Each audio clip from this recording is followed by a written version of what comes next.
Hello there, my fellow Flames of Amethyst. Welcome back to another Black Beacon video, and a very special Black Beacon video at that. I had the opportunity to talk and discuss with some amazing content creators in the space about Black Beacon's launch and what we're most looking forward to, and just talking about the game in general. If you enjoyed this video, hit that like and subscribe and leave a comment down below and let me know if you, yourselves, are excited about Black Beacon's launch. I will leave a link to each and every single person's YouTube channels in the description below, so go and check them out if you haven't already, and I'll see you in the next one. I hope you enjoy. First things first, introduce yourself to the world right now. Let's start. Let's go ahead and make a start. Introduce yourself to everyone, and what exactly do you do, and how did you get a whiff of Black Beacon? Well, hello everyone, I'm Lena Sarah. I really like YouTube a lot. I run 2 channels, Rate Up Radio and Grey Raven Radio. I'm basically obsessed with punishing Grey Raven and Wuthering Waves, and Nice. I never shut up about them. So I keep making videos. Nice. And so the second I heard that the ex-PGR devs were involved with Black Beacon, I knew it was so over for me. It was so over for me forever. Yes. The OG PGR, everyone will tell you that's the best. See, And yeah. knowing that it must be the devs who were there way back when in order to make a game now, well, everyone who loves PGR is of course really excited, and I'm obsessed with PGR. Hell yeah, that's great, I played PGR briefly after I started. I played Wuthering Waves first, and then I jumped into Punishing Grey Raven, and I must say, PGR's combat is a lot more fast-paced, and the animations that they've done with the game, the game feels great. And bear in mind, I started up late. It was very late for me, and people are saying this game's come a long way, and a lot of people are also a fan of how PGR was way back in the day, and I think a lot of people that are excited for this are fans of PGR as well. So it's good to see like a lot of PGR content creators and PGR guys coming to this game based off the excitement they have had because of the developers. All right, next, obviously the cameras have changed now. So we have a new guy. We have a new guy joining us, and this is a Life Lessons. How you doing, man? Introduce yourself to the guys out here, and let me know how you got a whiff of Black Beacon and what you do. Okay, well, thank you so very much. Like I said, I thought it started in 3 minutes, so if I'm late, I am very sorry. I apologize. It's cool. You will be. Thank you so much for letting me come. My name is Life Lessons. Channel is Life Lessons Gaming. I do lore content and story and lore content for Wuthering Waves, but not just Wuthering Waves exclusively, but that's just a game that a lot of you all might be familiar with. I'm personally very excited. Similar to Lena Sarah, I heard about the fact that it had the PGR devs, and that automatically was just like, yes. I'm a huge fan of what with both Punch and Grey Raven and Wuthering Waves. And so this was just a no-brainer for me personally. And just in terms of Black Beacon, I've been looking at some of the content for it. The character design looks amazing.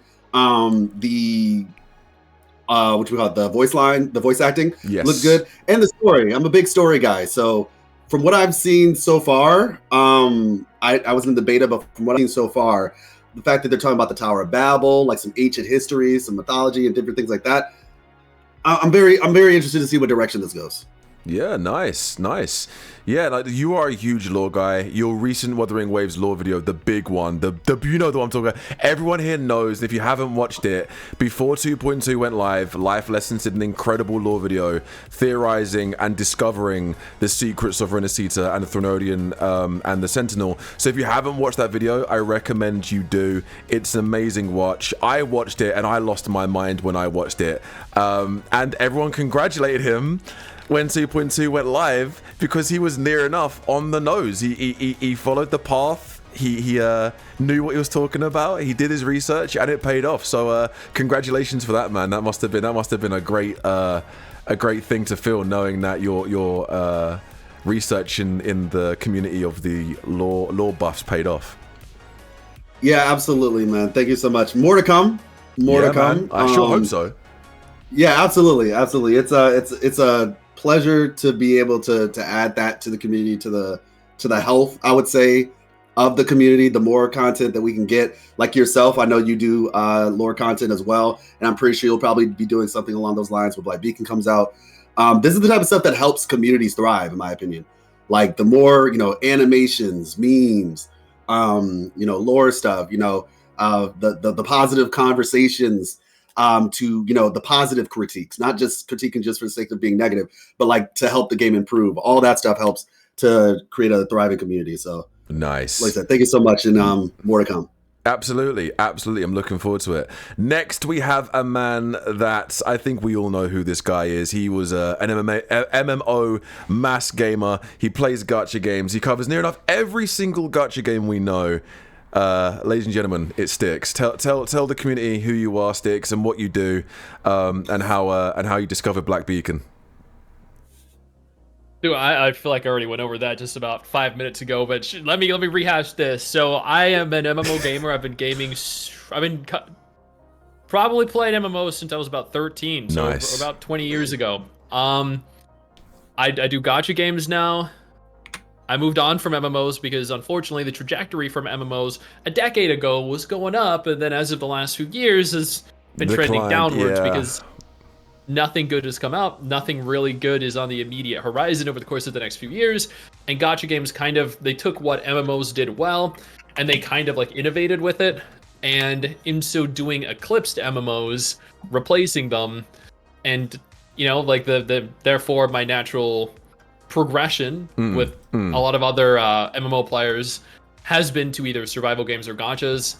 So moved on to gacha games, do gacha content now. I feel like relatively successfully.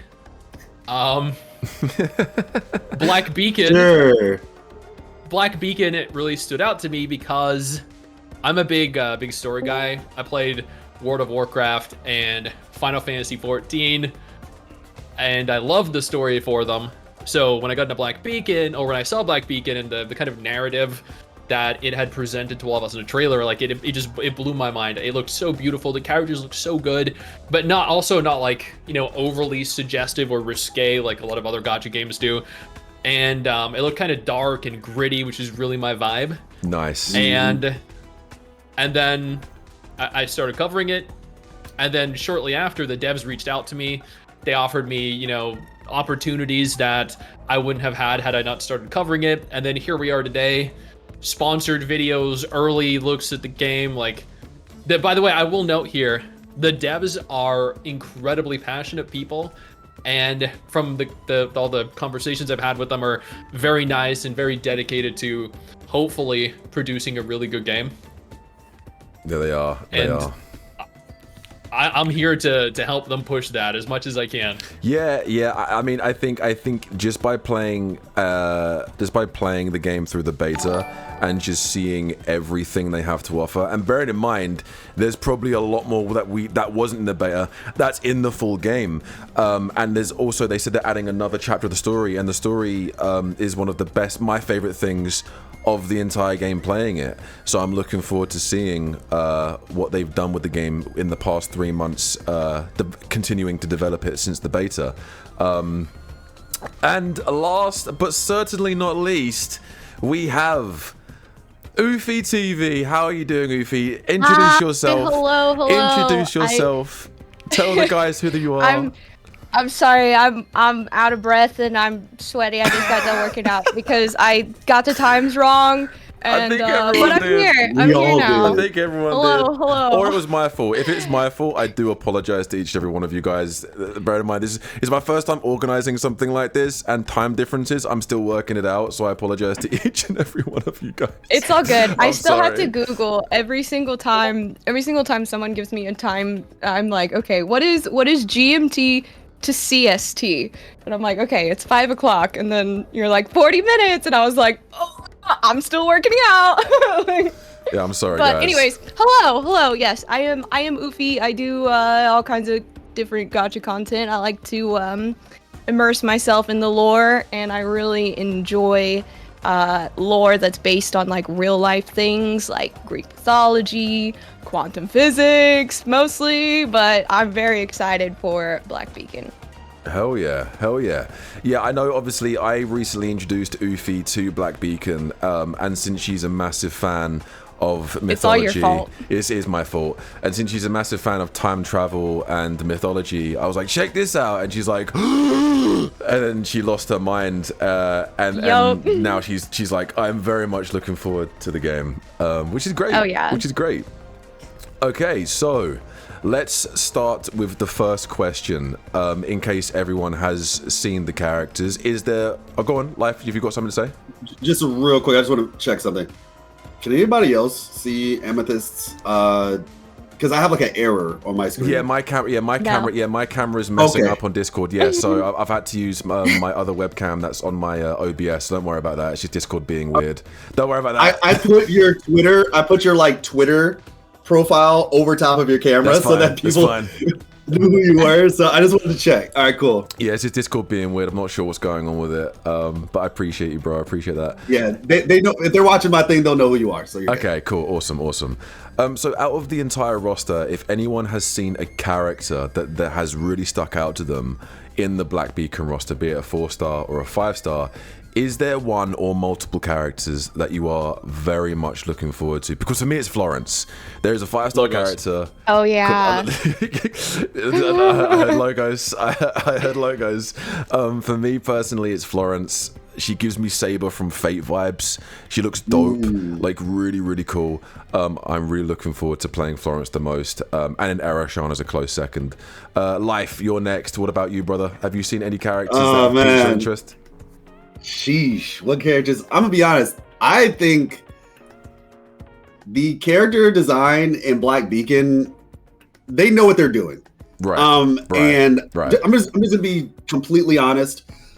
I do think that we're kind of getting to a phase in gacha games where you have your Wuthering Waves, you have your NTE on the horizon, Ananta, Gacha, so forth, so on.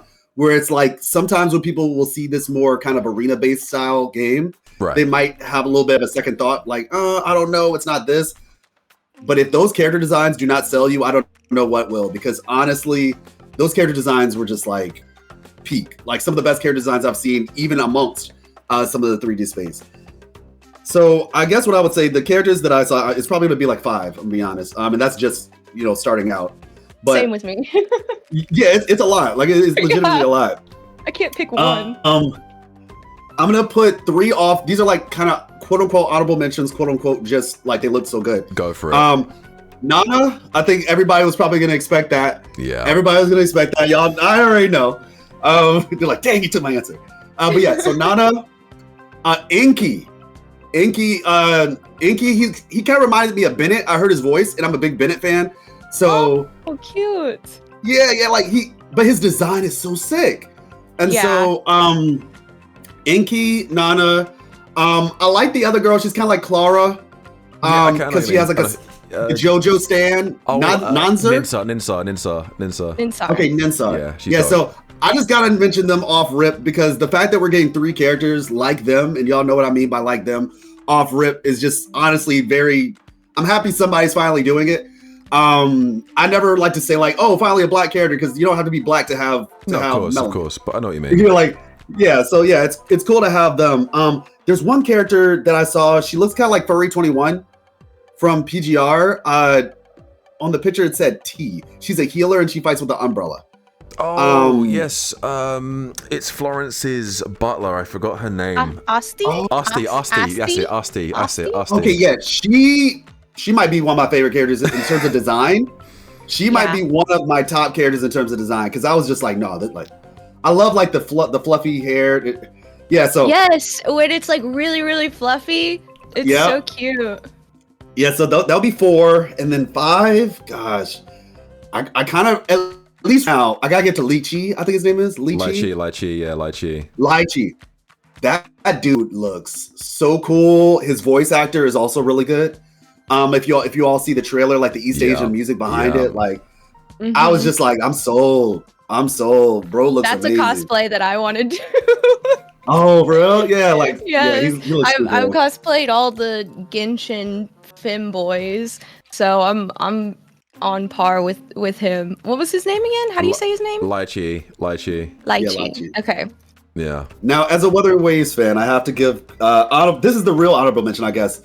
Geshu Lin. We got Geshu Lin playable in I knew someone Black Beacon I knew someone was before gonna Wuthering Waves. We have Geshulin at home. I'm saying, but he actually looks really cool. Like apparently, like he's a combo character. Yes. And he actually looks kind of difficult. So I'm He just like, is. oh shoot. He Okay. is. I got a bit mad in the beta trying to learn him because I was like, I want to learn this character, but I can't learn this guy. He's Oh, complex. no. He's complex. Damn. Yeah. That's gonna give me a shoot. Excellent, excellent, Yeah. excellent. Next, we have Rate Up Radio here with her picks on the characters. Tell me who your top characters are in Black Beacon if you've seen the roster. It is so hard to decide because all of them have excellent designs. It is. Like, it's so hard. Ninsar, I really like her design. She's so cute. Yeah.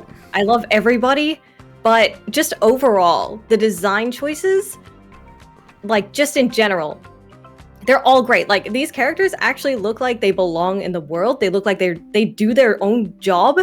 Like, and even the most revealing designs, like they're not going too far to the point where they look like Halloween costumes. They just look like a character who made a choice, and that is surprisingly rare in gacha games, and I appreciate it so much. Like, let me tell you, the little tiny bit of skin on Florence's thigh is worth so much more than all the bikini armor in so many other games. Yes.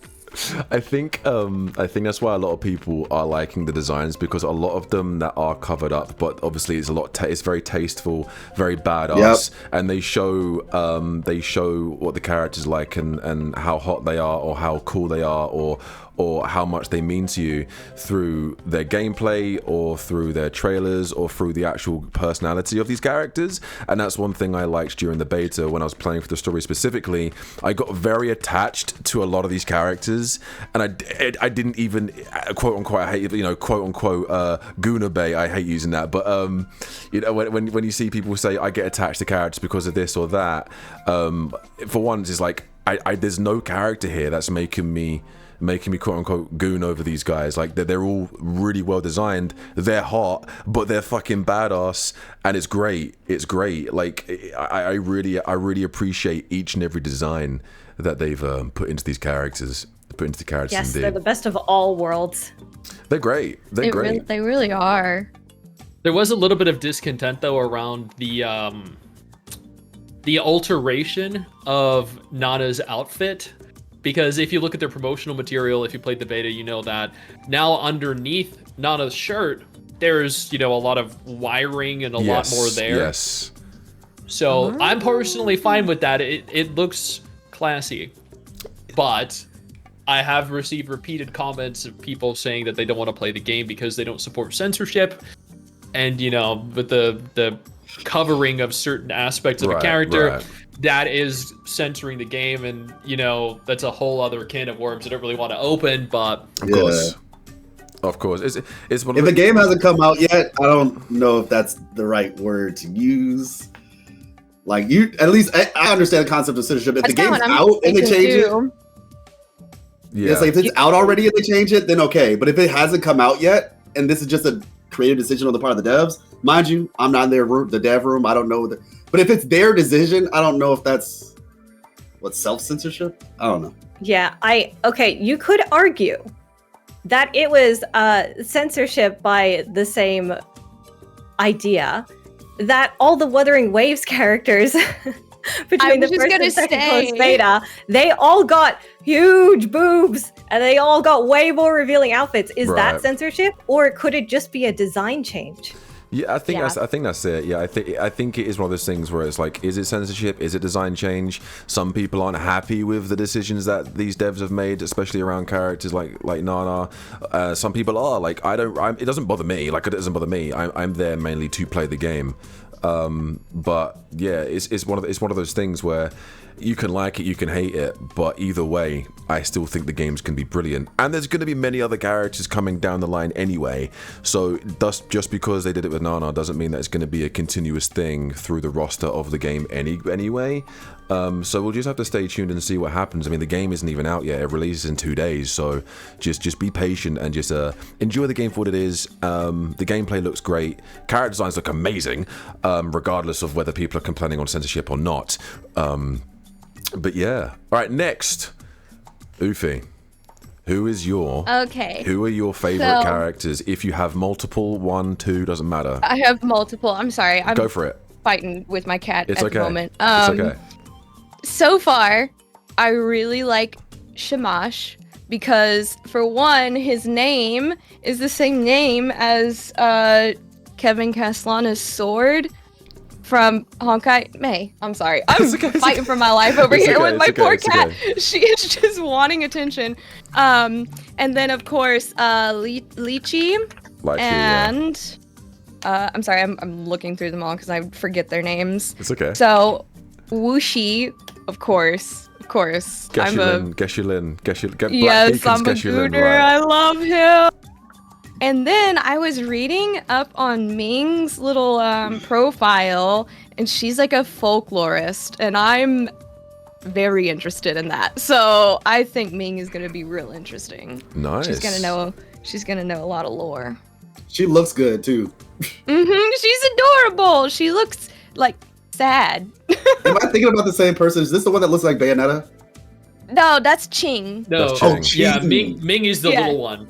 She's a shoot. Yeah, Ming is the same faction. Everybody was like or questioning, whatever. like, wait, what? Everybody's There's like, Ching, Shin, and Ming. oh, and, okay. And Yeah. Wuxi, all in the same. I was talking about one. Ching. That's what I was thinking about. Yeah, Ching looks good. I love. she's Of course, I tall do love the colors in her hair. Yeah, matches your hair. Matches your Yes. hair. I love it. I'm biased. Yeah, I mean, I know when we spoke recently, you were a huge fan of Lychee. And one of the things that you said, which we will cover in a little bit, another question that we will cover later on, is that there's multiple guys in this gacha game that you are very attracted to and like the look of, which is something that we'll talk about a little bit later, because I know a lot of people in different communities are the fact that there's an unbalanced in male to female ratios, and it seems like they're really catering to the male lovers of the game here as well. And it looks like there's two more male characters which are going to be releasing later on by the looks of things. So we'll talk more about that as we go on. Right, Styx, let me know your favorite characters in the roster of Thy Black Beacon. Logos, Viola, Nana, Arishan. Arishan uses a scythe that is freaking sick. Yup. I love scythe users. The Yeah. fact that she can throw her scythe across the field to reach areas that you can't reach normally is a sick method of traversal. Yup. Yeah, that's hope pretty that they- cool. I didn't even know that. Yeah, yeah. I hope they don't make it. Well, actually, no. You know what? I think it'd be cool if there were certain areas where unique methods of traversal made things easier for you to do. Like if there's a pathway that you could run around that takes several minutes to get up to a location, but she can just fling over there with her scythe. I think that would create unique opportunities to utilize characters that wouldn't otherwise be utilized. So, in that instance, Arishan. Killer combat style, awesome method of traversal. Logos, because she's a Greek goddess. She is. You She just look at her. literally is. She literally is. Yeah. Yes. She is. I mean Viola, because A, she has a cool combat style, but B, she uses a violin. Like, Yes. That's sick. She has a good voice too. She's among one of the voices I like quite a bit. Mm-hmm. And Nana, because she's, probably one of the coolest looking characters. Like, she's strong, she has a good utility, but at the same time, she's also one of the promotional characters for the Yes. game. Like, one of the key selling points of the game. They use her to market the game everywhere. And that is because she's one of the coolest looking characters. It's also one of, the most diverse in numerous different ways characters. But they're my big four. I had Nice. at least 3 of them at any point. during the footage recording that I've been doing over the course of the last week, because they're just so much fun to play and so great to look at. Nice. But I think all of these characters are designed in such a great way. The fact that Nana and Eroshan, I think, are the two, and Zero, obviously, you know, Zero, it speaks for itself. But it's so good to see Nana being the flagship, or one of the main flagship box arts, as a lot of people would refer to them, characters to promote the game. It's so cool. And I obviously, I know, like you said earlier, like a difference in diversity in these characters is great. It's great. We've got Enki, we've got Ninsa, we've got Nana. It means they're open to doing more in the future. It's a great thing. Exactly. And obviously Nana's a very, very hot and sexy character. I think we can all agree on that. She's very well designed. And Eroshan also, who is another badass looking character who, like Stick said, uses a scythe. I don't think I've ever seen a gacha character that I've played in gacha games that uses a scythe, and she's so cool. She is so cool. So yeah, that's great. That's great. I mean, Logos, obviously, like you said, Greek goddess, which also goes into another question I have for everyone as time goes on. But I think everyone's happy with their choices and picks. Does anything have anything more to add about characters at all? Outside of just being hard to pick.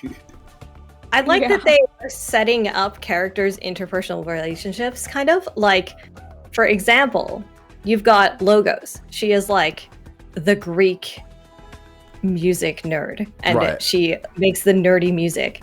And then you've got Viola, who's like, ugh, I hate maths, but music is cool, but I hate that nerd music.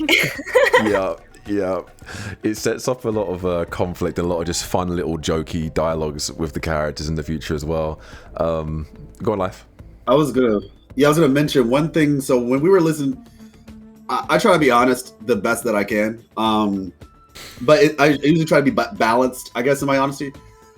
We were listening to some of the characters' voice lines in the trailers, and some of them, for at least me personally, and some of the people in my chat, the English ones kind of sounded like, some of them sounded really good, and then other ones sounded like they could probably use a little bit more direction. Eroshan actually was one of them where we were just like, not really sure how we're feeling about it. However, I did admit, I was like, it's possibly because in the trailers, specifically the character trailers is what I'm talking about, it was kind of like just a bunch of separate voice lines. Yeah. Where it like didn't really have context. And so it kind of just sounded weird like from a pacing perspective.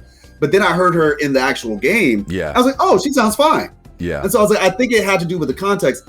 But one of the things that I did say, and obviously, you know, if somebody wants to play in JP, they can. I'm personally just going to play in English because I like playing games in English. I watch anime in Japanese, but when it comes to games, I'm just going to do that in English. But I noticed how, even with all that being said, they tried to really, similar to what Lena Sarah was saying, give the characters kind of like archetypal personalities, basically.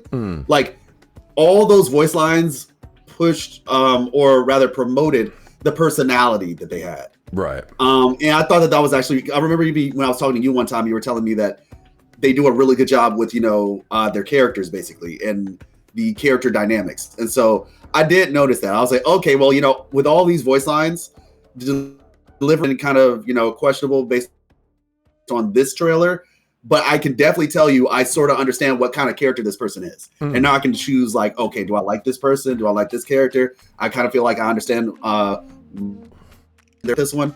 And so I thought they did a pretty good job with that. Good. Kind of expanding on that. Good. I'm glad. No, I will quickly, before you go any further, just to quickly address Life's concern with voice acting. There were certain voice actors, even in the beta test, that were very evidently not as good as others. There were points in Chapter 2 and Chapter 3 where there were certain characters, I'm not going to spoil anything for anyone, but there were certain male voice actors that were definitely far from being up to par, and that were definitely needed a lot more direction that they received, but at the same time, they are using the same, I believe, dubbing studio that Reverse 1999 and Wuwa uses, and both Reverse 1999 has a lot of quality issues too. There are some really standout voice actors, but there are also some that you know, are evident that they could probably use a little more direction that they're getting. Wuwa has that issue too. So yes, the characters for the trailers definitely probably didn't sound as good as they could, but I hope they do address this at full release, because I played the final build of the game, and I've been playing it over the last couple days, but I've been skipping everything because I don't want to spoil anything. But I do hope that they kind of like either re-record it or address the issues that I had during the beta test with some of the voice acting. But I just want to like expand upon that a little bit. Yeah, no, absolutely. And I have hope personally as well. I do have hope that they can improve 100%. Because they are a very passionate dev team from what I've seen. So I hope they've taken feedback into consideration here and are making adequate alterations where necessary. Yeah, no, absolutely. I think sometimes it's not necessarily always the voice actors, but the voice direction from the directors as well. Yep. So sometimes they can be very talented, but if the person behind the glass is telling them to say in a certain way, sometimes they won't give them full context, or sometimes they'll give them the incorrect context, or sometimes they'll just go, "That will do," and sometimes "that will do" won't cut it in a game, or at least a genre of game where people really connect with these characters and the voice acting is everything. We know how it happened in the early stages of Wuthering Waves, where people really didn't like certain characters' voice acting, and it really put them off the game. Obviously, Erishan, you were saying life about Erishan playing the game story through the beta.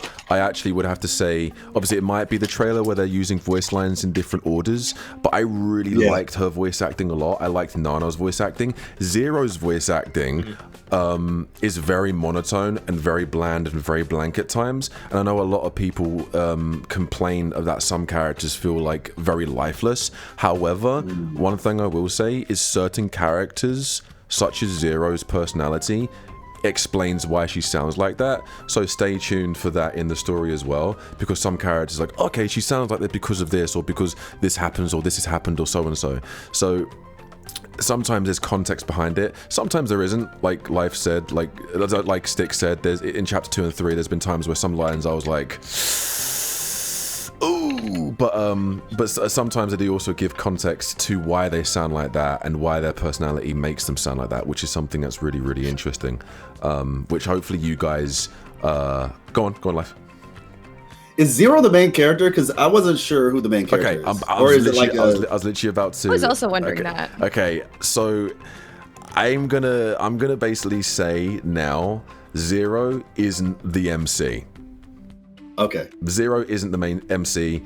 Erishan isn't the MC, because I know some people said Erishan. No, Erishan's one of the 5 stars. Zero is one of the characters you play as, but not the MC. The MC Zero is kind of like your Lucia PGR. Yes. I would say your Yang Yang Wuthering Waves, but she kind of didn't exist in the story after this time. Yeah, we kind of really didn't have a character like that in WoWA. Like there wasn't like a character that is like, that everyone gets like right off, like Barbara and Genshin or something. Like we didn't really have one. That was like really prominent in the story. Oh well, yeah. Yeah, you get Baizhu, but oh yeah, I guess Baizhu. Yeah, the free in terms of free character, but not in terms of like role in the story. But yeah, Baizhu was the free character. It's like she's like also one of the first one that like kind of tells you what's going on and everything too. Because the way they handle the MC in this game is something that I think is a good thing. I think how they handle the MC or the main character or who you are, I think the way they handle it in the game is very, very, very, very good. And I don't want to give away too much in case people want to find out for themselves. Okay. But it's very unique, very good. I think it's going to solve a lot of problems with the MC problem. I know some people don't always like the gacha game MCs they give you. Or there's always a canon, is it female, is it male rover, or is it female, or is it male traveler, or so and so. Same for the Trailblazer. I'm very happy with the way they handled the MC situation in this game. But Zero's now I haven't played the beta, so there is like a MC like where you pick either male or female, or is it another character that acts as the MC? Kind of like it isn't a pick system. It isn't a pick system. So it is. Okay. I guess you. So it's just a character. Yeah, it's just a character in a sense. That you just. You are a visual novel protagonist. Near enough. Near enough. But yeah, it's really, really good. Nice. I think it's gonna basically. This is gonna be a game that doesn't have the MC problem. Unless people consider Zero as the MC. I mean, she's very much with you a lot of the time, but there isn't a quote-unquote MC problem where it's you pick one or the other. But if they do consider Zero the main character, then evidently they don't play the game. Yeah. Or the first 30 seconds of the game. Yeah. Within the first couple of minutes of the game, you're like, oh, okay, cool, that makes sense. And if people are going, Zero's the MC, it's like, no. Zero's the character you get to play as, but she's not the MC. She's one of the main characters, but she's not the MC. Not the MC. I mean, it sounds like Yang Yang, honestly. At least for what Yang Yang did in the first act, because she really was with us the whole time. For the part that she played, that sounds kind of like that. Yeah. Right, my next point I want to cover is the combat. What does everyone think, based on visuals or based on the beta if you played, what does everyone think of the combat based on what they've seen? Go on, Life, you go first. Kuro cooked. No, I'm joking. But I was like, that was, I think everybody knows, like, that's PGR's bread and butter. So I was just, I was pleasantly surprised. I think Shamash, I think his name is right. Shamash. Yeah, his design is like neither here nor there for me. It doesn't look bad at all. It's just kind of vanilla. But I saw this man play. I saw this man's play style, and I was just like, okay, no, I actually want this dude, because I am a huge proponent. Constantly, even for Wuthering Waves, like I would love for us to get like a more slow-paced character who deals with like, being able. I love parrying. That's like one of my big things. That's why I like Jianshin so much. But like, so like he's like a slow, heavy hitting. Like I'm a fighting game fan. If you know like about Blaze Blue, for example, like there's a character named Hakumen, and he does like slow, really powerful hits. And when I saw this dude, like the big dude getting the parries, doing combos, got like the punch, like the thing from Unrivaled, I was just like, yeah. If you can make that work, you can make anything work. I saw Inky's play style with the whole little, black stereotype of hitting a ball, bouncing a ball. I'm joking. But like, seriously though, I was just like, man, this is really cool. So all in all, and I didn't even know what Styx was talking about with Urshan, with like the little scythe thing. So yeah. I'm literally watching Styx's video right now because I have not like watched any of their kits or anything like that. So I fully picked my characters off of their designs, solely off their designs. So I have no idea how they play. I can but tell I'm watching you now, it now. It is so good. Like it looks good. Lai Chi, the closest thing I can imagine a open world roaming around combat version of Blade from HSR. That's basically who Lai Chi is. Oh, so like HP. Yeah, HP draining, HP recovery. Stuff, he has a berserker playstyle. Yeah, he literally does. But I think and he has like two ultimates, sorta. When he gets down to I think 50-something% HP, he no longer drains his own HP, so he does have a cap on how much he actually damages himself. Wait, so he's like Garuda Fuhua. Oh my god, I know that's a reference probably no one here understands, but it's okay. I have no idea what the hell you just said, but it sounds cool. It makes sense in my head.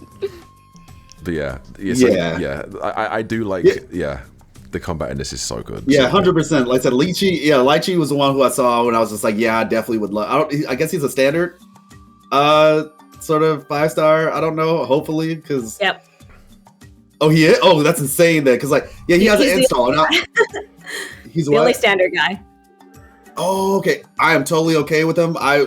Every day of the week I would lose to him because I like characters with installs. That's one of the, I like Encore a lot, especially OG Encore from CDT1.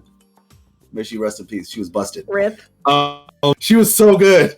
But yeah, I love characters with installs. Absolutely. And so when I saw his, I was like, oh shoot, this is crazy. And then a couple seconds later, I see his actual ultimate where, he's doing his thing with his actual ultimate. I won't spoil that. But yeah, Lychee was insane. So yeah, honestly, I could go on all day. But yeah, Shamash was a great concept. I really could go on all day, so I won't. But it was great. It was great. Good. I'm glad there's characters that also stuck out to you as well. What about you, Lina Sarah? What about you? Well, so I only played a little bit of the beta. That's fine. Because because you know, I have tiny little hands and I have a big phone, so it sucks playing on mobile. And let me tell you, I'm very excited for it being on Google Play Games or an emulator. Either one of those is fine, because I want to see it in glorious 4K on the big screen with my mouse and keyboard and or controller. I don't actually know if they have controller support, but I hope they do. But a lot of the things I saw in the game really felt like answers to some of PGR's problems. For example, a big problem plaguing PGR right now is that every character's ultimate is really long. Basically, they're all getting longer. They're all getting multiple of them. It's a timer-based game. So when they use their ultimate, it stops the timer, and then that means you have to end up playing game modes even longer. Shout out to Warzone. And then you've got like a 3-minute stage turning into like a 7-minute stage, and it ain't it. But in Black Beacon, the little cut-ins that you get for ultimates are very fast, I noticed. And that it feels so good. And not only that, but you can play either in a top-down perspective or in free camera. And I love that. It's so good.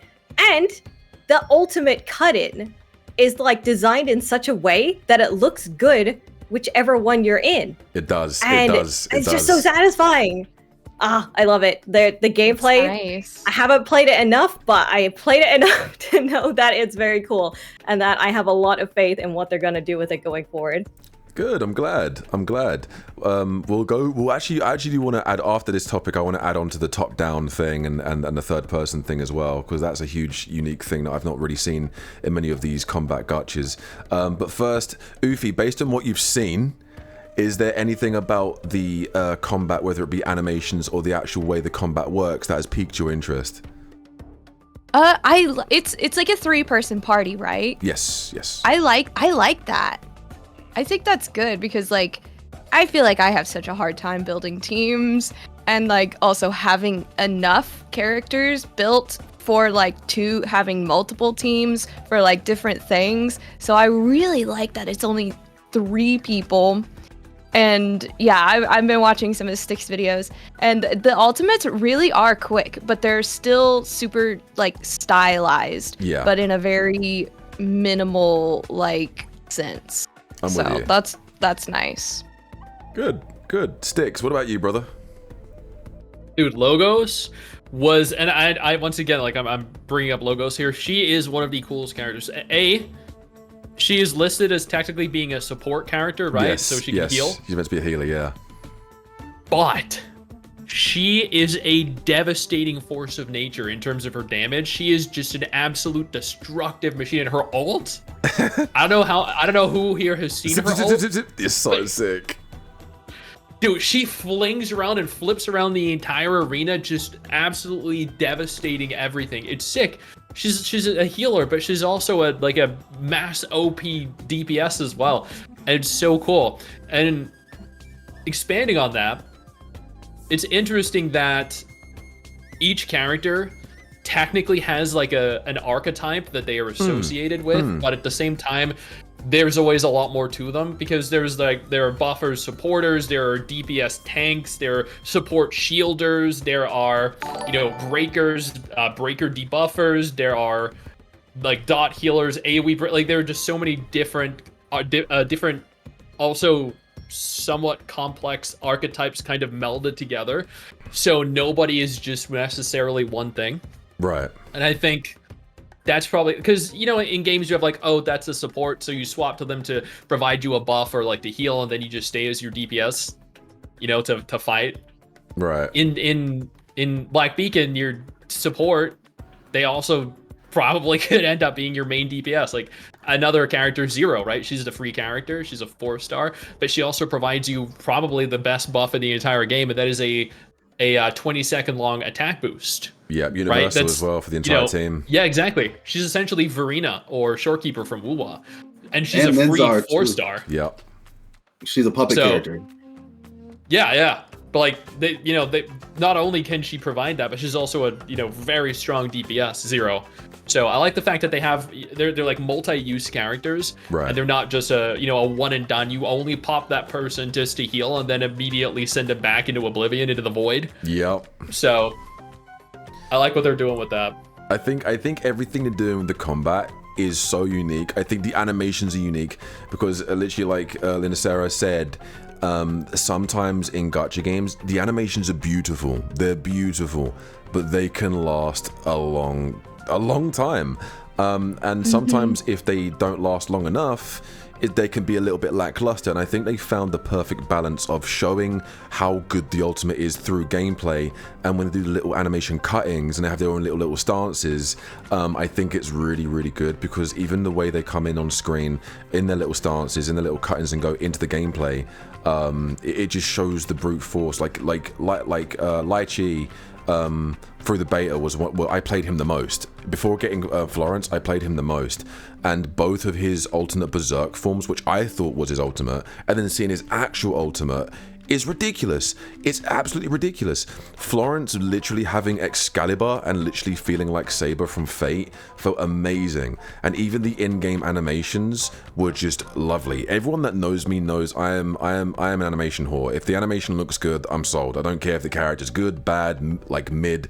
Like if the animation looks good, that's basically I'm halfway there. It's halfway there, you know.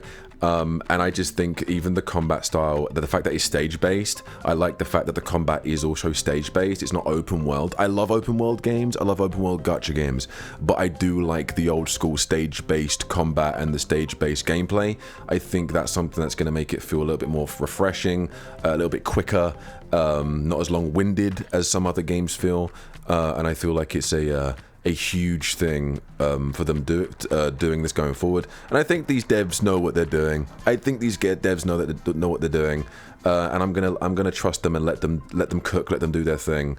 But what does everyone think of the top-down views, the hybrid, the top-down view with the third-person view? Oh, Sticks, you got a thought? Real quick, this is a question aimed directly at you, but okay. Is the reason you were so critical of my placement of Florence in my tier list being in the A tier because you like her so much? Because you are talking her up like she is, the queen of the game. Honestly, when I was playing, I have to know. No, that's cool. It's cool. When I was playing the beta, playing all these 5-star characters. I didn't play all of them. I didn't play Ching. I didn't get to play Ching.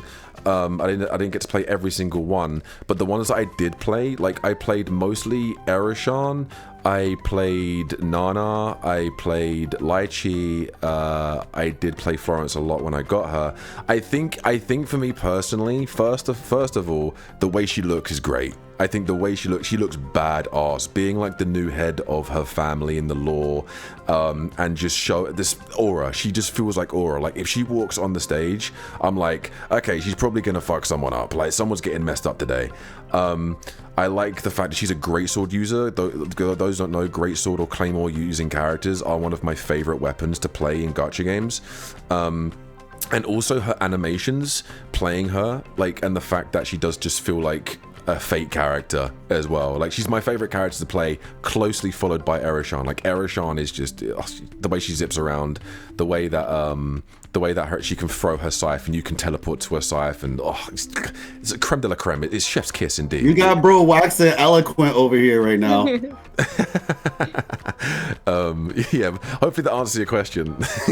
And just crazy amount of damage as well. She has good damage. She has good damage as well. So you answered it sufficiently. You like her. I like her. Leave it there. I like her. I like her. But yeah, what does everyone think of the hybrid? If you've seen it, so this game was originally promoted as a top-down view fighting game, and later on they said it is also third person. You can change it if you so wish, but it looks like they were really trying to promote the fact that it was top-down, bird's eye view, isometric style. What does everyone think about the kind of style they're going for with the camera angles? Like, do you like the isometric top-down, or would you prefer the traditional third person? Like, if you go first. I am personally very happy that they chose to not stick with the top down. Okay. Yeah, like honestly, I think the top down. I don't play League because it's top down. Okay. Like legitimately, it's just not my thing. I'm not saying it's a bad game. Obviously, it's not a bad game, but it's just for personal preference. I mean, and at the end of the day, choices are always great, right? The ability to not be locked in. I will say, I do think there are some benefits. Like I was just talking with Chad about this. I was like, I think there'll probably be some skills that'll probably be easier to execute in the top down because you can kind of see the whole battlefield and, you know, in terms of directional stuff. So generally speaking, I say I will find myself probably using it as a hybrid. Okay. At least that's my thought process, considering I haven't played it yet. But 9 times out of 10, that'll probably be how I will do it. And like I was literally, as I was looking at some of the content, somebody in chat was like, "Is this all it is? Because if so, I'm not interested." And I was like, "Well, actually, no. Yeah, I think it is. You can't do third person." And so, yeah. So that's my thought process. I'm happy that they created the option. I kind of think about Zenless, right? When people were saying, "Wait, you can't walk around the open world as your character that you got. Why is it just this?" And so they eventually fixed that. So I'm happy that it seems like the devs were able to quit, because we were asking that since the first closed beta test of Zenless Zone Zero. Can we walk around with our characters? And so I'm happy that they changed this before launch to allow this. So yeah, that's kind of my take on it. No, it's a good take. It's a good take. I think a lot of people feel the same way as you do. I was attracted to the top-down because of how unique it was, because I think we had a lot of third-person view gachas anyway, but I was happy and pleasantly surprised that they added the third-person choice as well. Linda, Sarah, what about you? What do you think of the kind of thing they were promoting at first with the top-down, or do you prefer the traditional third-person?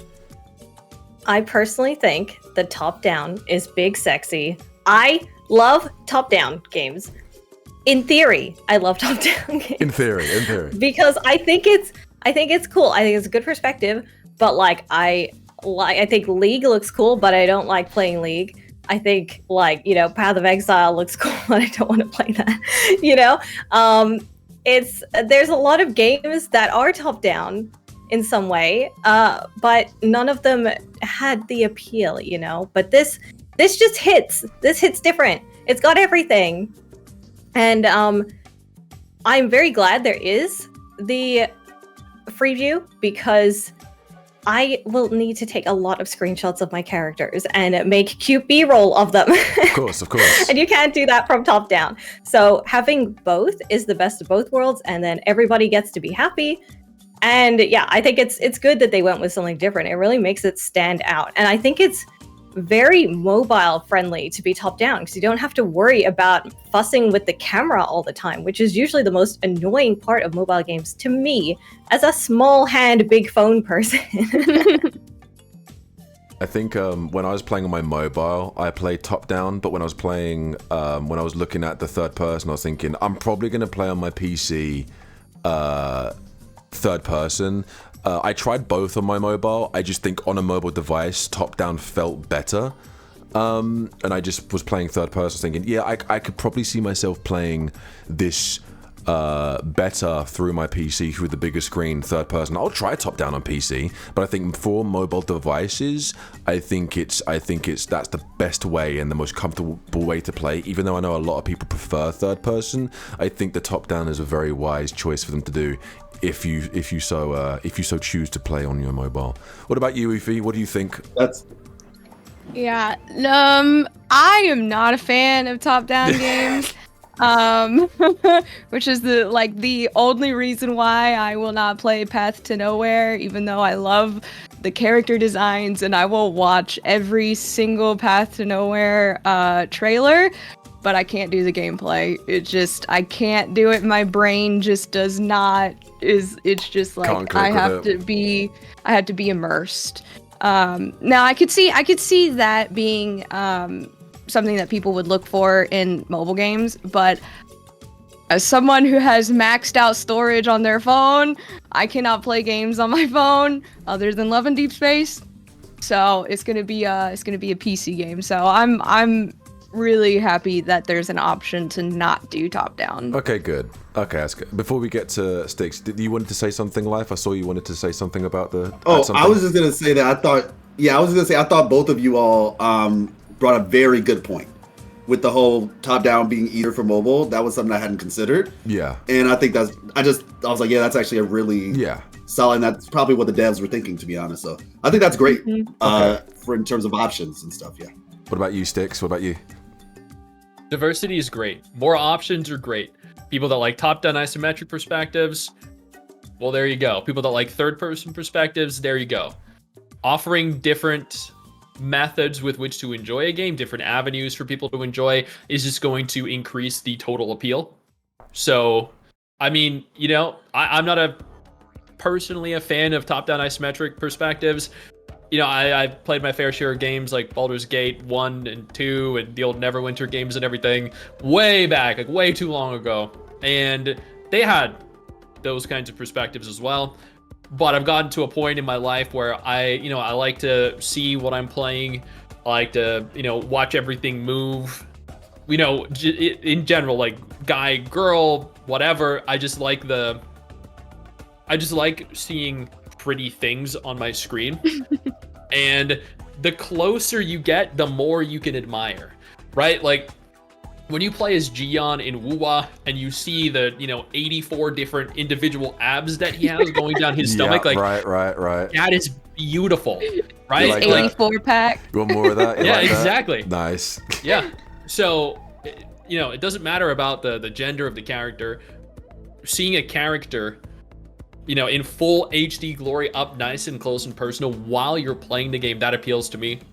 And at the same time, I like that, people that don't like that don't give a damn about that love Path of Exile, that love Diablo, now have a means with which to enjoy it. So diversity is great, and adding additional methods with which people can consume the game in a way that they like is great.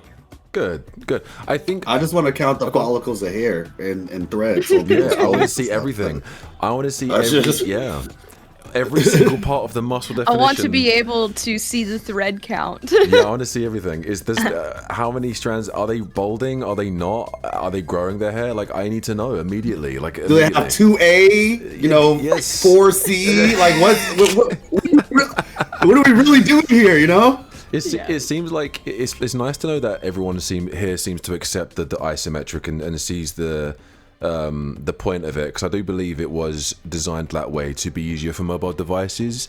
But the fact that they did add third person to sort of respect the traditional third person players for these RPG games, I think is very, very good. I think it's very, very good.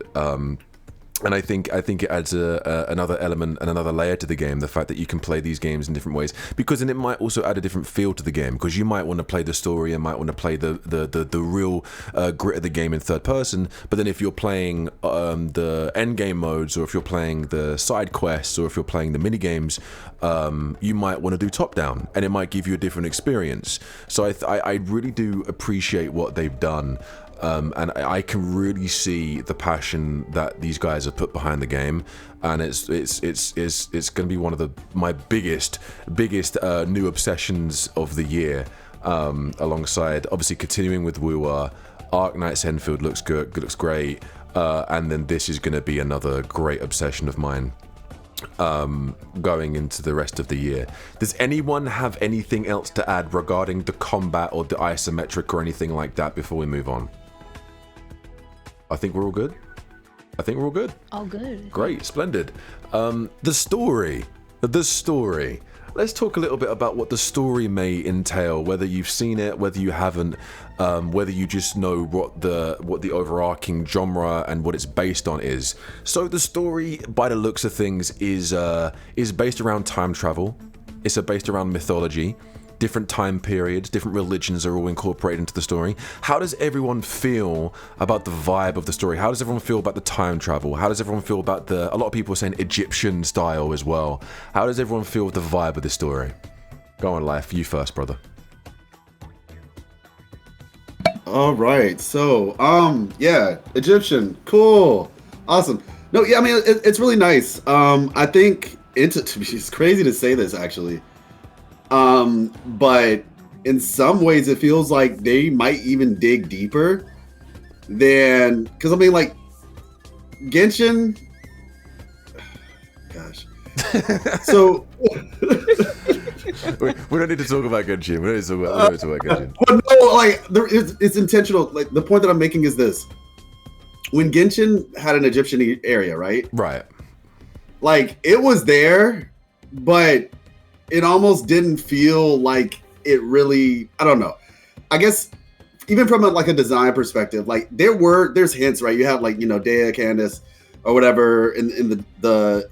It feels like these characters feel like they actually show more of what these potential places might be about. And like I said, I'm not doing this for the sole purpose of like comparison or whatever. I'm just giving my opinion on what I thought about it. And I was just like, wow, like they seem to be actually trying to root this thing a little bit more closely. I think Ufi was kind of mentioning this as well. It kind of feels a little bit more rooted in some pseudo realities sort of thing. And so I personally think that's really cool. I'm interested to see how they'll be able to mystify this whole situation. And like I said, there's Egypt, but then also we have logos, right? And if you know much about history, you know that Egypt and the Library of Alexandria, right? They're saying, oh, the tower has a library in it. The Library of Babel, yeah. So I'm just thinking, like, how are they gonna implement that stuff? It just altogether sounds extremely intriguing to me. And then on top of that, the time aspect. I have no idea. From what I understand, at least, this is just from the trailers only. So should be like relatively spoiler free. I mean, I have not played the beta, so it's fine. It's fine. But from the trailers, it sounds like there's like 2 versions of Earth, maybe, and one is like you go back 80 years or something like that to get to like one version of the world, because I think the name of the trailer is like the other part of the world or the other side of the world. And so like my thought process with it is just like, okay, you have these different things. You have like the kind of Greco-Roman sort of situation, then you have the Egyptian situation, mind you, but you also have some East Asian with Lai Chi, right? You do. So yeah.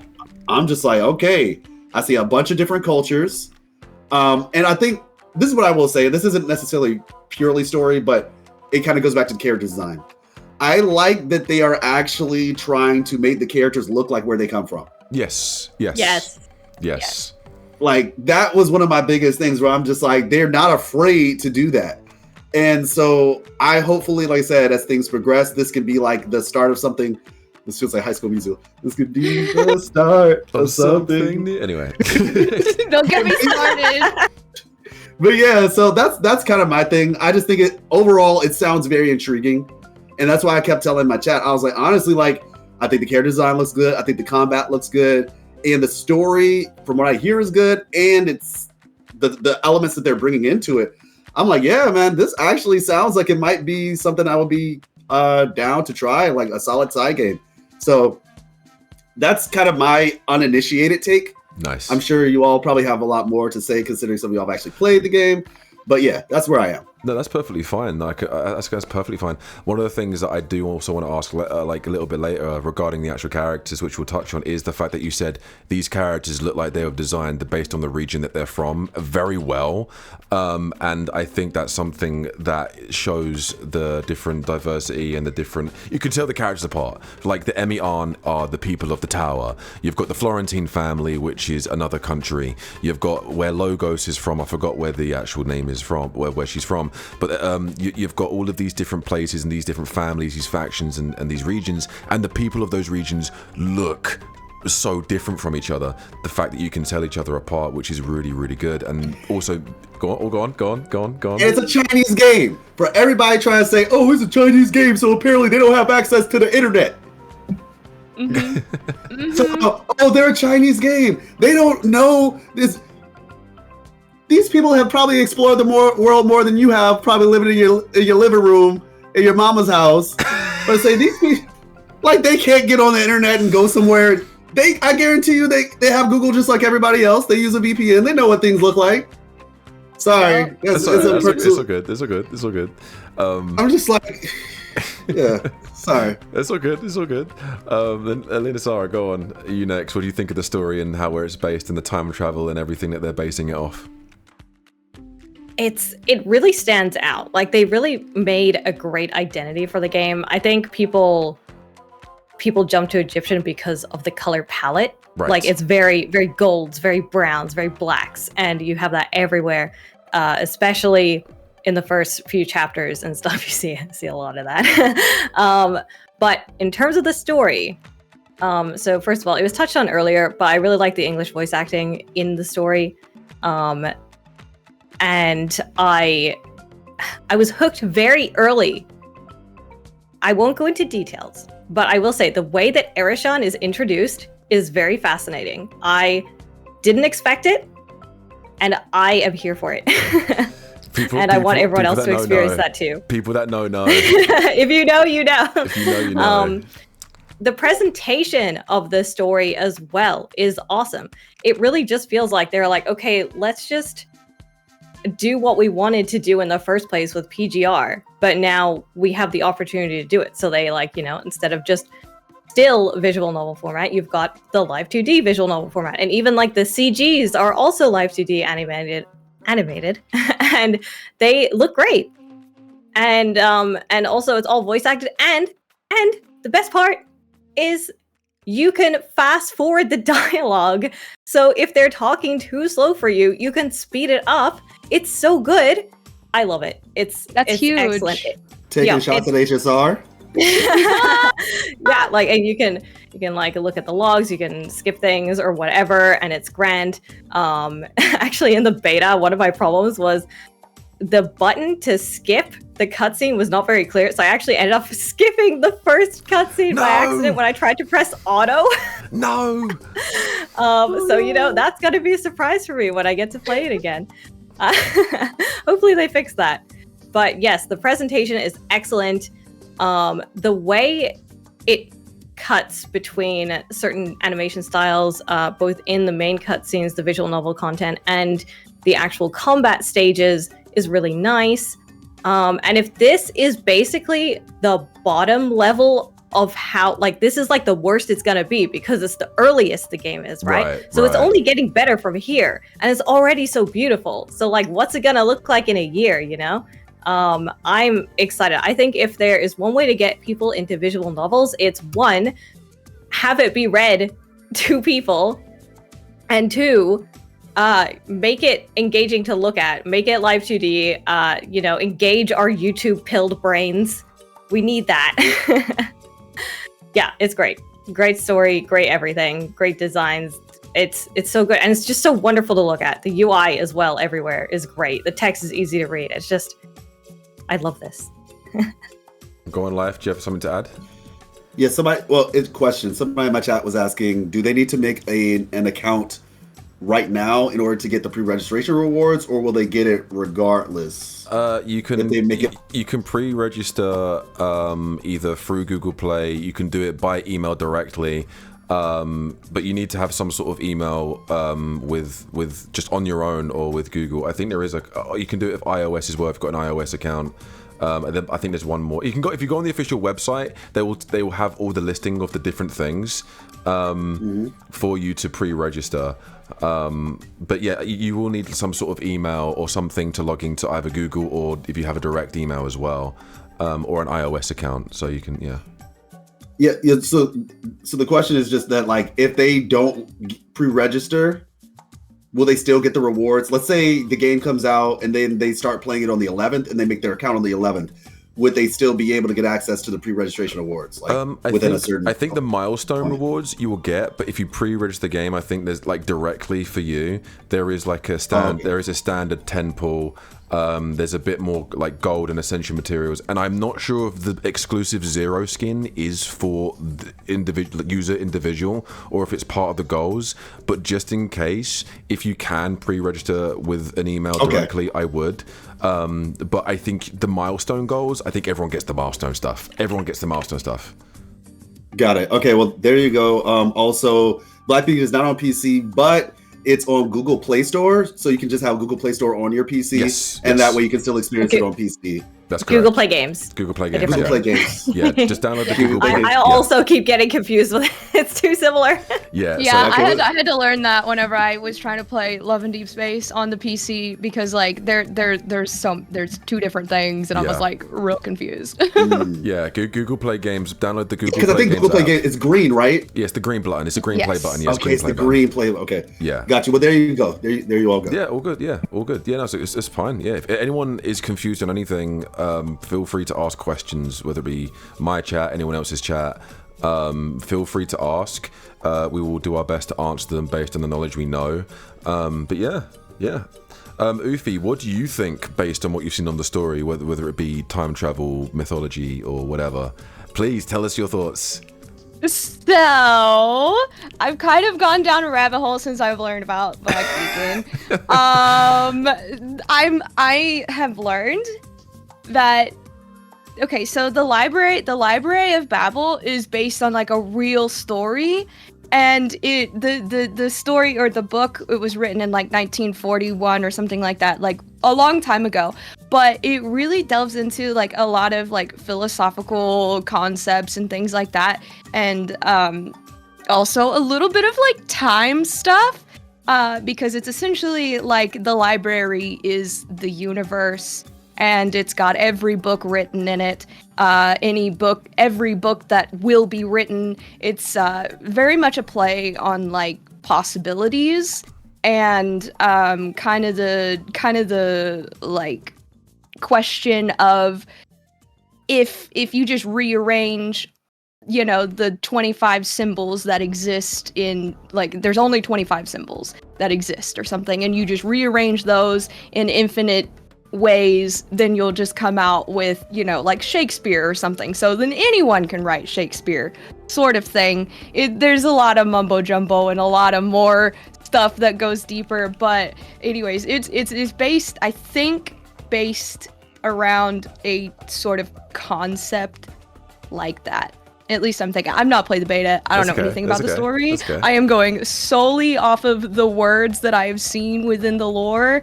And so yeah, I'm very excited for that. Good. Because I know you are a huge lore buff. Life, you're a huge lore buff. I am something of a lore buff myself. So in terms of lore and story, people are gonna really like they're gonna have a field trip with this one.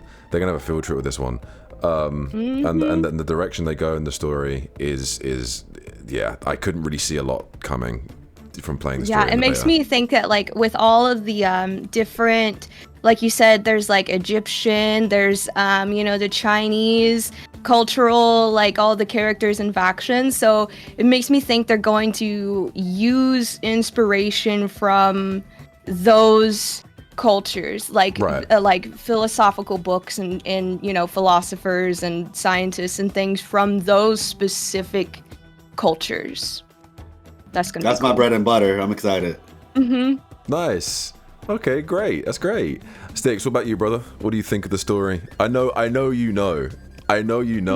But the spoiler free if you can. What do you think of the story, lore, and everything about this game, where it's going?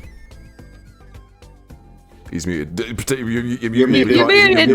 You're muted. We can't hear you. Got some technical difficulties here, guys. Bear with us. We'll fix them in just a moment. Oh, we can't. Yeah, we still can't. Wow, we you're can't. so good at sounding like Bradley, Full Metal Alchemist. Oh, thanks. You know, I'm something of a voice actor myself, I must admit. Well, starting out anyway. I think you might have to rejoin. Oh, yeah, come back in. Hello. Did that fix it? Yeah, we go. Yeah, you're back. I haven't touched anything at all. I don't know why my audio is like that. Discord isn't making. Hey, Discord cut off your mic. It's cut off my camera. Listen, don't worry about it, brother.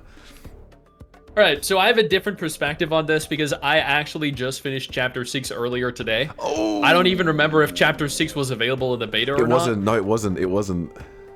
So I finished Chapter 6, which means that I can't pretend like I don't know what's going on. I know everything that's going on and everything that has happened.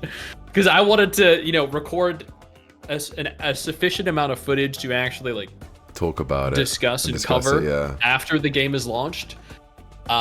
because it's admittedly going to be much more difficult to clear chapter 6 in like the first couple days of the game's release. So for me, I've done it all. Like, I've got everything. I got all the footage I need. I've all the story that I need and access to everything. So I don't really want to like divulge anything. So what I can say is that I love the story. I think there are some very strong Reverse 1999 vibes there, because Reverse 1999, you traveled through time, like periodically through time. In Reverse 1999, you covered a lot of different regionally diverse cultures and had a lot of different ethnicities and a lot of different themes and stories that were all told that were independent of, like the central theme. And by that I mean, like, when you're playing a game, there typically tends to be a central theme, like, I don't know, medieval, or, some kind of Asian theme if you're like a Chinese game or a Japanese game. So all these different themes kind of functioned independently of one another and kind of melded really well into the grander story of Reverse 1999. And Black Beacon, I think, kind of falls into that category as well and tries to go for something similar. But I've been very impressed with the story. I think the voice acting has been great. But I mean, I can't really talk about I'm with you. what I think about it, because I'm gonna say something and then be like, fuck, immediately after. Okay, that's fine. See, because it is very good, and I really enjoyed it though. Okay, good. I'm glad, because I skipped chapters 4 and 5 in the beta because I played the first 3, and then I skipped 4 and 5 because the first arc of the story primarily is the first 3 chapters. Then it goes into something a little bit different for the second arc for 4, 5, and potentially 6. I haven't played 6. And yeah, it's the way they structure the story and the way they tell the story is very, very good. The writing is very good. The twists and turns and the different paths they make you go through is very good. The character writing around each individual character and character development is insane. And I'm not saying this just because I'm glazing the game. I'm genuinely saying this, and this is someone who loves Wuthering Waves. Black Beacon's story, based on just the first arc that I played in the beta, is one of my favorite gacha stories. Just the first arc in gacha, just gacha games, period.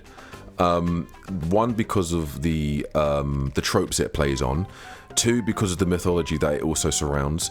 3, because of the characters themselves. And 4, just the world and the setting and how good they do explaining what's around you.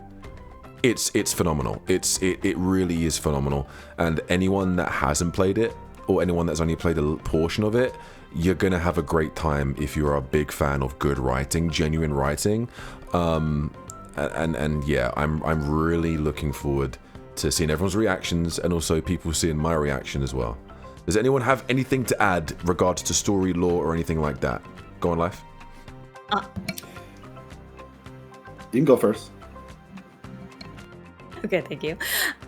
Okay, so if anyone who's playing Black Beacon is also a fan of kurogames, there is one thing regarding the story that everybody would be worried about, and that is the localization quality. It's really good in Black Beacon. It's legitimately good. Things are translated and localized very well. They are. You don't need to worry about whatever's still going on in PGR and whatever mostly was going on in WUA, at least for English. I think the other languages are still kind of borked. But yeah, localization much better here. So yeah, that's good. They did a good. That's something actually. That's a really good thing to add. They do a very good job in localizing things for you guys, especially. And they've even announced that they're planning on doing multiple other countries and other localizations as well that people have wanted. So it's going to be really, really, really, really good to see. Life, you wanted to say something? Yeah. Stop it, BitX. In my chat, I made a typo. I made a Kuro typo. So, and somebody was asking like, the story, is it going to be dark or happy-go-lucky? And I mean, I don't know if dark might necessarily be the right word, but it seems like it's going to have a serious tone to it, at the very least. Would you agree? No, yes. Story is a very, very, very yeah. I'm not gonna say anything. It's okay. They're not afraid to. It's not happy-go-lucky though, presumably. It's not. No.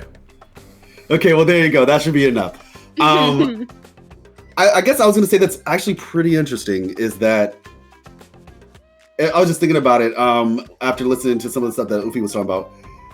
I think it was very apt that they start off with so many Egyptian themed characters, because of the fact when you think about this concept of knowledge, I think most of modern society would agree that like Egypt kind of represents like the pinnacle of ancient knowledge. Right. Like that is where it's kind of like the genesis. And I know from a biblical perspective, the Tower of Babel as well, obviously, you know, because that was a point where everybody spoke the same language. And so all the knowledge was conversely together to actually build the Tower, if you know the story. And so those concepts, I guess I would just say like hats off to the devs for once again having the courage to just acknowledge reality. Like, yeah, everybody considers Egypt to be where, like, we really, and to be honest, if you guys follow the news or anything, you might have seen there's some crazy stuff that's been happening in Egypt lately. They found some stuff in some pyramids that goes down, like, it's really crazy. Like, if you watch the news, there's some things that happened recently where they sent, like, some echolocation type. Oh, there's more. Yeah, it goes down deeper, right? It goes like 15 football fields down, and there's like these. That's crazy. Once again, take for what you want, but like there's like basically people think that pyramids were actually power generators for like aliens. That long and short of it. Yeah, let's go. Aliens. My that's God. What it is. I knew it. Extraterrestrials. That's my favorite stuff. My God. Yeah, like the whole tomb thing is just like a front, and that it was actually something else.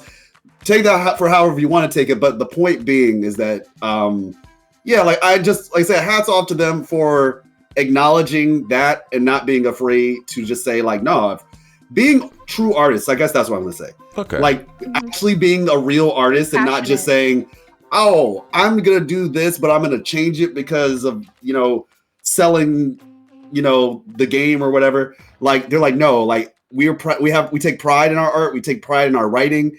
And we want to make a global story, a story that everybody will be able to appreciate, not just a certain subsect of people who are looking for other people's stories to be told from the perspective that they want them to be told from, type of thing. So yeah, I just thought that was actually kind of interesting because like, yeah, Egypt is technically where that, so that's probably why so many of those characters are going to be available day one, because if they're trying to tell us like where we start.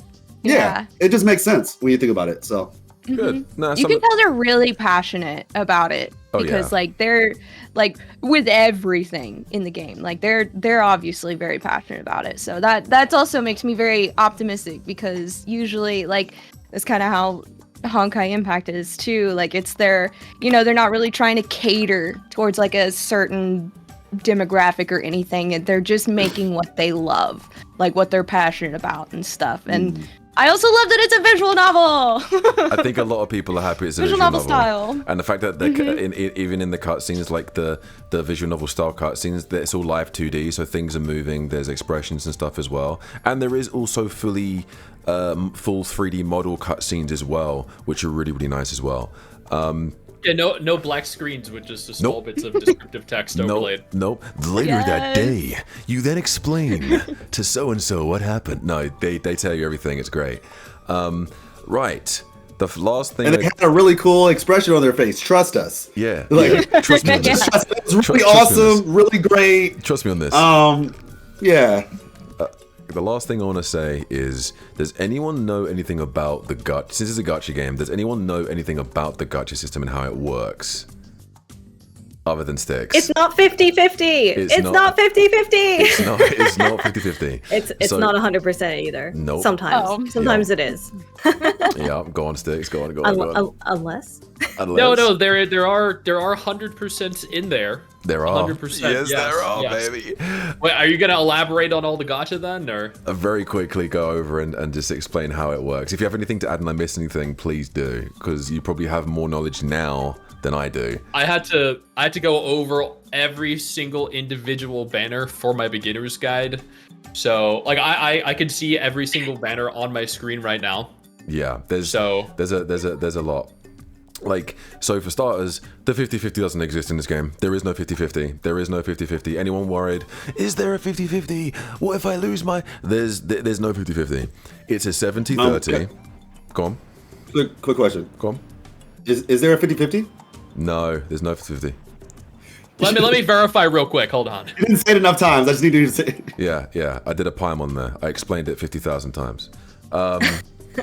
So what there is a 70%, 30% chance of the character banners. On the weapon banner, the weapons are guaranteed. I think every weapon banner, whether it be premium or standard, is guaranteed, regardless, whatever.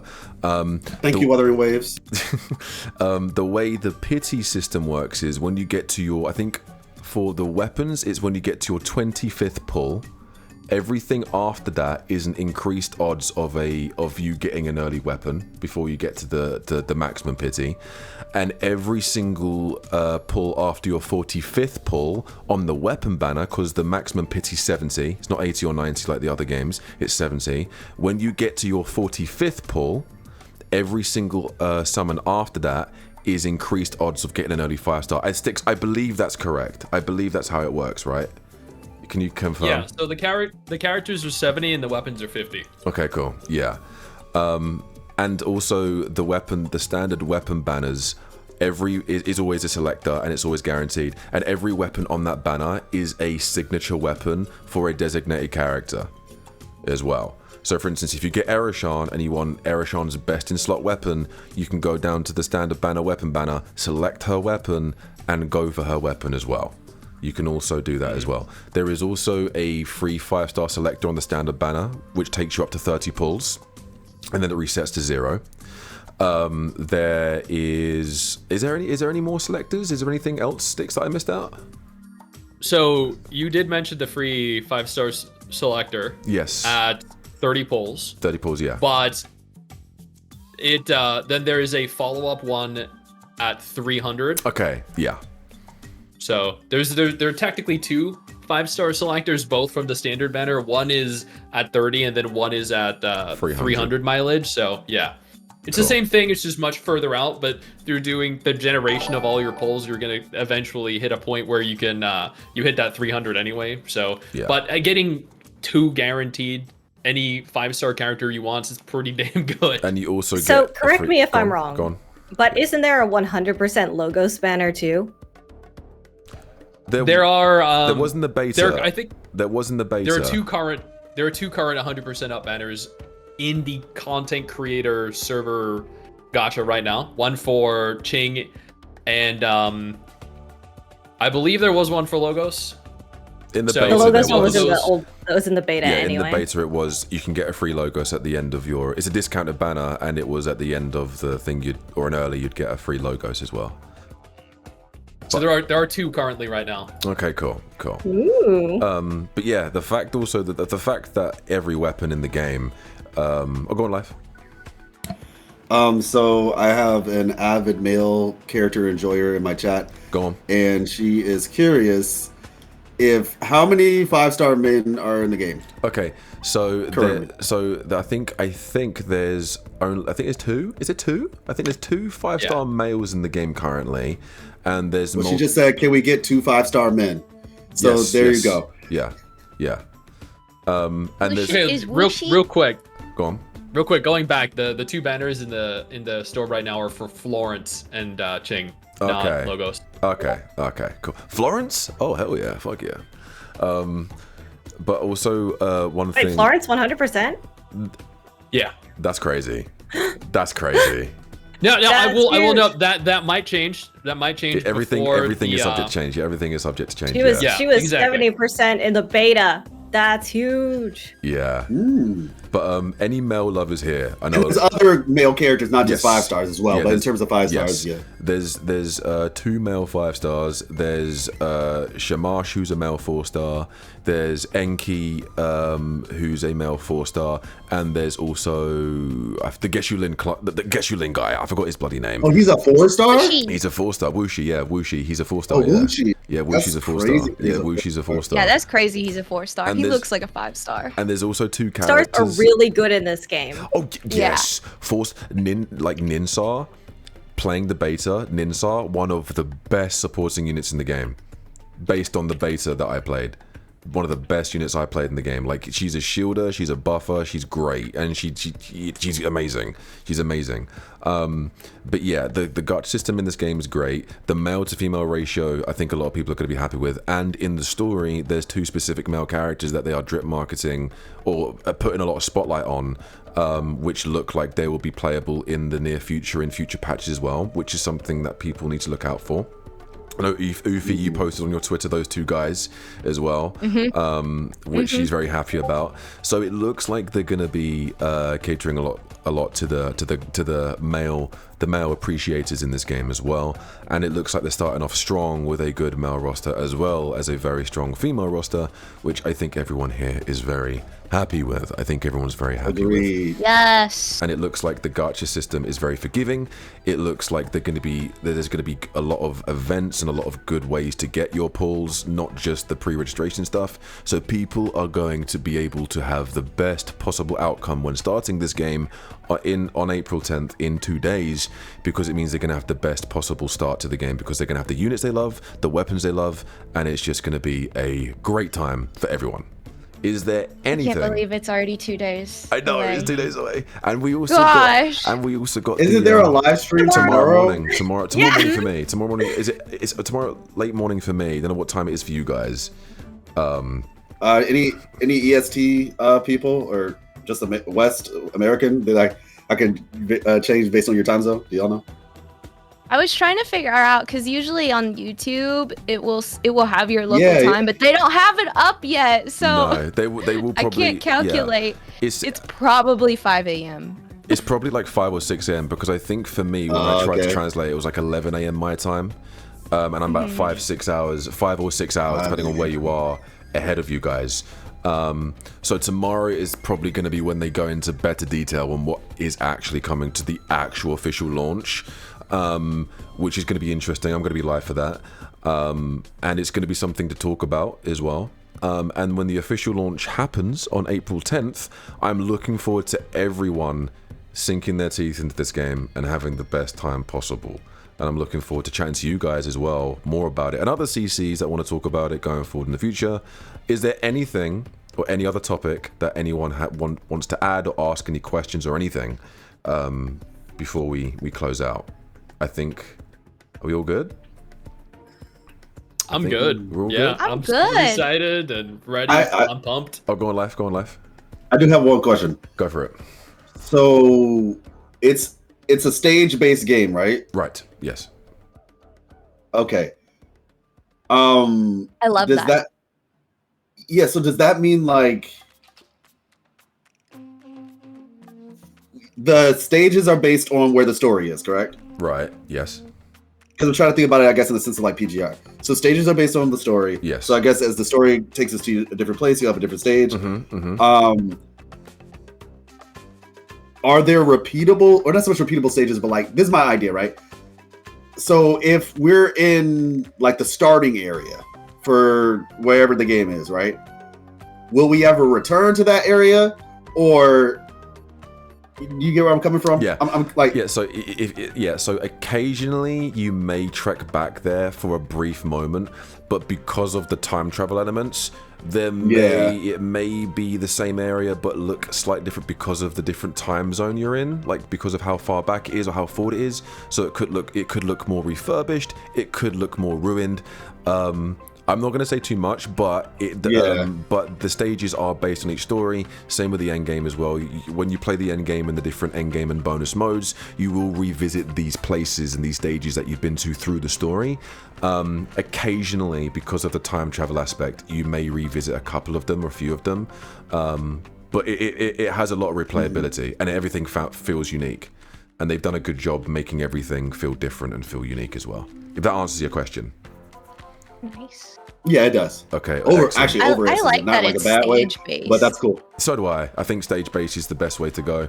I love Wuthering Me too. Waves. I love open world games. One thing I did like about ZZZ is that it was a stage based combat area, and that takes you back to somehow the older games felt. Back when I was growing up, there was a lot more stage based, like the platformers and the different things like that, like old school Crash Bandicoot, Spyro, Ratchet and Clank, etc. Jack and That's my Daxter. childhood. Yeah, man. It's also all nice for exposed like as boomers. replayability too. So like us lore CCs can go back and replay the story Yep. and like, get the dialogue. Yep, you can replay. I like that. You can replay the story, replay the dialogue. You don't have to That's do anything huge. I else. didn't know Stage that. sweeps. That's good. Stage sweeps. Stage sweeps. Stage sweeps. Just click sweep. Click how many times you want to rerun it, and it's all done in 4 seconds. Yep. Oh, Thank you for adding that's that. Yep. huge. So yep. Nice. So if Oh, that's great. if you're We'd love to see it. if you're grinding for a character, if you're grinding for a character's weapon, relics, there is a relic system. I'm not going to talk about it here, but there is a relic system, and it's one of the best relic fucking systems I've ever fucking played in a gacha game. It's great. But yeah, they're stage sweeps. Thank you for actually bringing that up. That's a huge thing. Yeah, because honestly, if you have the stamina, at this point, if you have the stamina, you can just click 10. I think it's up to 10 times, and you can just keep doing that. Oh, dude, I have We the waited so stamina of a long for stallion. PGR to get that. Stamina of a stallion. Yeah, just keep going. yeah, like I just caught okay. Okay, Sticks. I was like, so essentially, what I was saying was that this honestly, that's a game changer because legitimately, number one way to get me to stop playing your game is when like I play the Duet Night Abyss beta, right? Rough. specifically in terms of like the grind. Like there's too many gacha games out, there's too much competition. You cannot be wasting people's time. Right. You really can't. And the quickest way to stop me from playing your game is if the grind takes forever. Because I'm just like, at that point, man, like I already got Wuthering Waves that I'm worried about. I already have, I still play Genshin. I do. I'm one of those rare people. Stop. Oh God, no. I'm stuck like the Rare lore, millions okay? of people. Okay, fair. The red millions But of like, people. the lore is, I'm there for the lore, okay? I'm there for the lore. And the bouncy cows maybe, but yeah. I'm talking about Varessa, by the way. Don't be weird. But yeah, so basically, I'm very happy to hear that. I think a lot of people will probably feel the same way because you don't want to be spending a bunch of time. Not to mention, like I play Marvel Rivals and I play other games, so it's just like I don't want to be sitting. Like if I could just click, yeah. it's huge.